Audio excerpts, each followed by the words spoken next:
Une dizaine de nouvelles victimes se sont manifestées auprès du parquet de Paris dans le cadre d'une enquête sur Jeffrey Epstein. Le parquet a ouvert une large enquête pour traite d'êtres humains. Les conservateurs remportent les élections en Andalousie face à la gauche qui recule. À l'approche des élections générales de 2027, il s'agit là d'un scrutin-test pour Pedro Sánchez.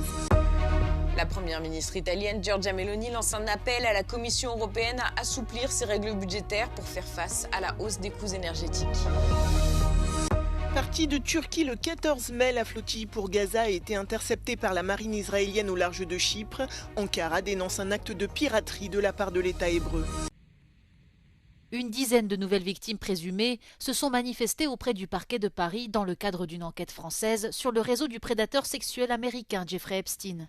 La France a ouvert une enquête pour traite d'êtres humains après que le ministère américain de la Justice a rendu publique la dernière série de dossiers Epstein en janvier dernier. Les magistrats français cherchent à enquêter sur d'éventuelles infractions commises en France ou impliquant des auteurs français ayant facilité ces crimes.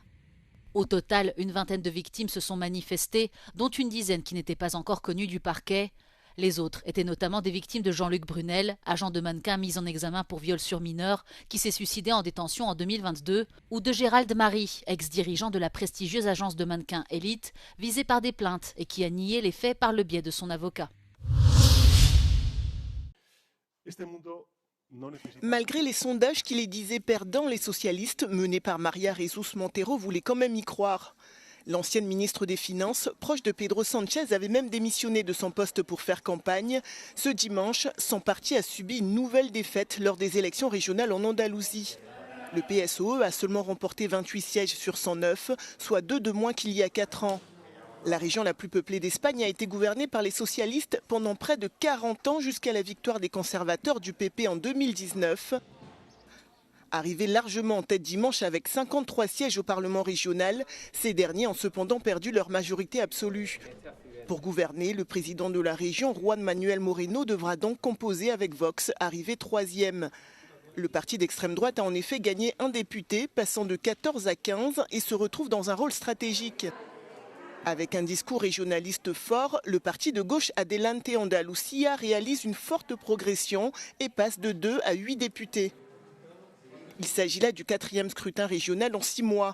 Et après plusieurs défaites des socialistes, ce vote en Andalousie était considéré comme un test pour Pedro Sánchez, un an avant les élections générales de 2027.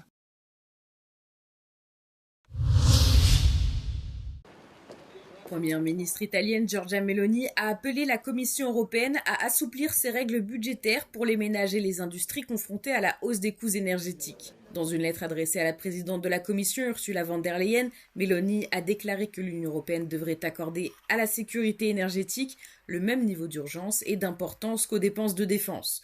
La première ministre italienne a fait valoir que la sécurité ne devrait pas être mesurée uniquement en termes militaires, mais également en fonction de la capacité des usines à poursuivre leur activité, de la capacité des familles à payer leurs factures d'énergie et de la capacité des gouvernements à maintenir la stabilité économique.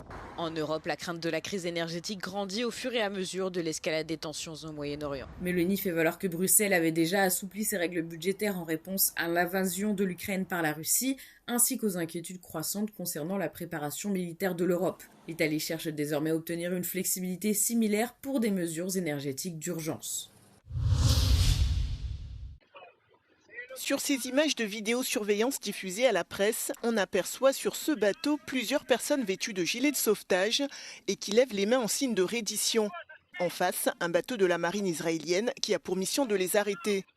Partis du port de Marmaris en Turquie le 14 mai, ils ont été interceptés au large de Chypre ce lundi. Mais ce navire n'est pas seul, il fait partie avec une cinquantaine d'autres d'une flottille baptisée Global Soumoud qui a pour objectif de se rendre dans la bande de Gaza pour y apporter notamment de l'aide humanitaire. Ce lundi, peu avant l'intervention militaire, les autorités israéliennes avaient appelé les militants à faire demi-tour. Pour la Turquie, l'opération qui s'est déroulée dans les eaux internationales serait un acte de piraterie de la part d'Israël. Il s'agit là de la 3e flottille en un an qui tente de se rendre dans l'enclave palestinienne, soumise depuis 2007 à un blocus maritime, terrestre et aérien par Israël, la bande de Gaza, ravagée par la guerre et confrontée à de graves pénuries. Donald Trump remet la pression sur Téhéran. Alors que les discussions entre les États-Unis et l'Iran restent dans l'impasse, le président américain a multiplié les menaces contre la République islamique, laissant planer la possibilité d'une nouvelle escalade militaire. Selon lui, le temps presse pour le pouvoir iranien, qui ferait mieux d'agir rapidement, sinon il ne restera plus rien.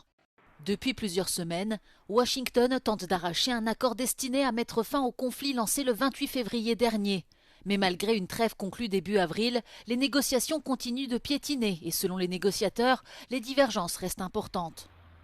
Le principal point de discorde concerne le programme nucléaire iranien, pour lequel l'administration Trump cherche à obtenir l'engagement de Téhéran à démanteler ses infrastructures, mais la République islamique souhaite en conserver une partie pour ce qu'elle présente comme un usage civil. Washington souhaite également que l'Iran cède ses stocks d'uranium hautement enrichi, ce qui constitue l'un des principaux objectifs déclarés de Donald Trump dans ce conflit. L'Iran dispose de près de 440 kg d'uranium enrichi à 60%, se rapprochant ainsi du niveau requis pour la fabrication d'armes, ce qui donne à Téhéran les moyens de produire entre 10 et 12 bombes nucléaires.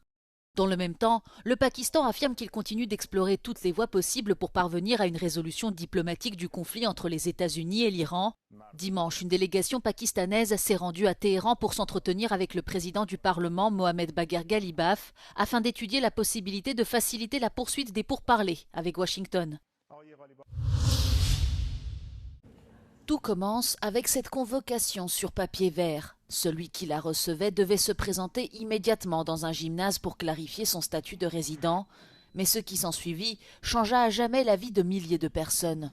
Paris, 14 mai 1941. Sur ordre de la SS et de la Gestapo, la police française a arrêté près de 3800 hommes juifs avant de les déporter vers des camps. Plus de 3000 d'entre eux n'en sont jamais revenus.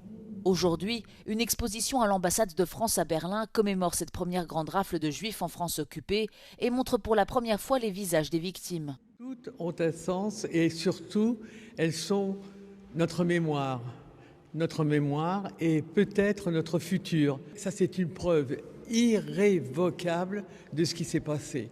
J'avais 6 ans, j'ai vu mon père pour l'avant-dernière fois et je suis très heureuse d'être encore d'un certain âge et de pouvoir parler de ce qui s'est passé.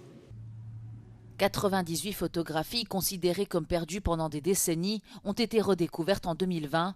L'homme derrière l'objectif, Harry Kroner, un photographe berlinois qui par son père était lui-même d'origine juive. Ironie du sort, c'est Theodor Dannecker, chef de l'unité des affaires juives de la Gestapo, qui l'avait chargé de documenter le raid. Was wir als Claims-Konferenz möchten, ist zu sagen, dass die Erinnerung ein ganz wesentlicher Bestandteil ist für das heutige soziale, gesellschaftliche Leben. Und was wir hier heute sehen, sind Beginne, die es auch damals gegeben hat. Und deswegen möchten wir sagen, dass die Erinnerung nicht etwas ist, was nur in der Vergangenheit ist, sondern uns auch heute konkret betrifft. Ce projet vise à renforcer le travail de mémoire en Europe. Liliane Riesfeld parle régulièrement de son histoire à des élèves. Cela donne à cette femme de 91 ans l'espoir d'un avenir pacifique pour les générations à venir. Les souvenirs de cette époque noire ne l'ont jamais vraiment quittée. Certaines ne sont revenues que des décennies plus tard. 80 ans après, je me suis souvenu de la robe que je portais, petite fille, quand j'ai accompagné mon père et ma mère à la police. Et c'est étrange parce que pendant des années, je n'ai jamais pensé à ce vêtement. Et j'ai eu un flash un jour, j'avais une robe bleue avec des smocks et des fantaisies sur une robe. Et ce souvenir m'est revenu 80 ans ou 85 ans après. L'exposition Faces of Memory est présentée à l'ambassade de France à Berlin jusqu'au 9 juillet.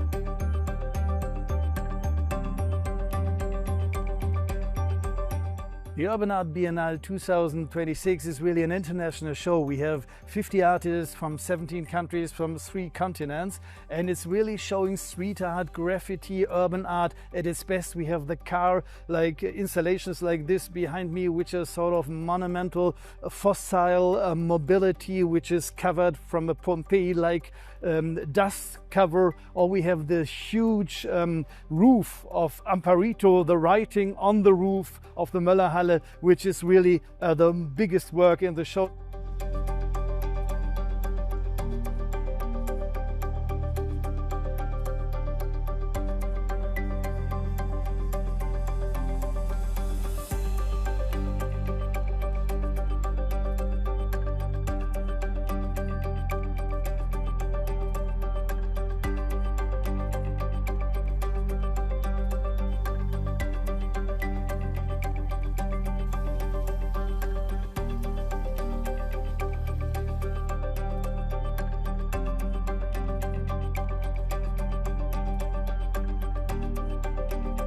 I think that it's so dusty and it's so old, but it's beautiful. You know, there's beauty in decay, and I think what I've done makes you kind of just perceive it in a bit of a different way.